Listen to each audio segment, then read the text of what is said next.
বিসমিল্লাহির রহমানির রহিম। সম্মানিত দর্শক শ্রোতা ভাই এবং বোনেরা, আমি আপনাদের সামনে সূরা আল মারিজের কয়েকটি আয়াতের বাংলা তর্জমা পড়ে শোনাব ইনশাআল্লাহ। বিসমিল্লাহির রহমানির রহিম। মানুষকে সৃষ্টি করা হয়েছে ভীরু জীব হিসেবে। যখন তার উপর কোনো বিপদ আসে তখন সে ঘাবড়ে যায়, আবার যখন তার সচ্ছলতা ফিরে আসে তখন সে কার্পণ্য করতে আরম্ভ করে। কিন্তু সেসব লোকদের কথা আলাদা যারা নামাজ প্রতিষ্ঠা করে, যারা নিজেদের নামাজে সার্বক্ষণিকভাবে কায়েম থাকে, যারা বিশ্বাস করে তাদের সম্পদের সুনির্দিষ্ট অধিকার আছে, এমন সব লোকদের জন্য যারা অন্যদের কাছে কিছু চায় এবং যারা নানা সুবিধা বঞ্চিত। তারাও নয় যারা বিচার দিনের সত্যতা স্বীকার করে, তদুপরি যারা নিজেদের মালিকের আযাবকে ভয় করে।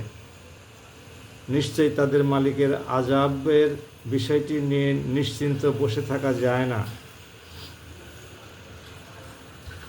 যারা তাদের কাছে রক্ষিত আমানত ও তাদের প্রতিশ্রুতি রক্ষা করে, যারা সত্যের পক্ষে সাক্ষ্য প্রদানের ব্যাপারে অটল থাকে, সর্বোপরি যারা নিজেদের নামাজের হেফাজত করে, পরকালে এরাই জান্নাতে মর্যাদা সহকারে অবস্থান করবে।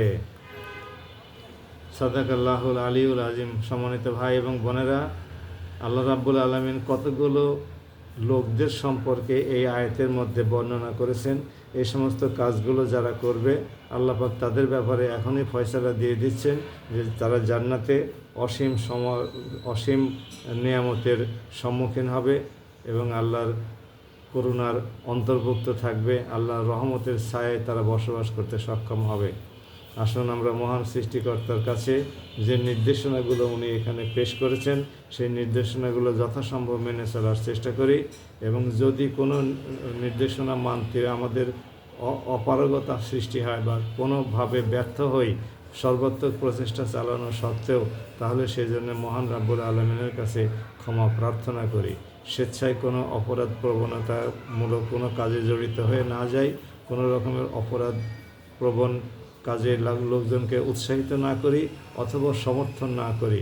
দয়াময় আল্লাহ আমাদেরকে হেফাজত করুন এবং জাহান্নামের কঠোর আযাব থেকে হেফাজত করুন। আল্লাহ পাকই সর্বশ্রেষ্ঠ হেফাজতকারী।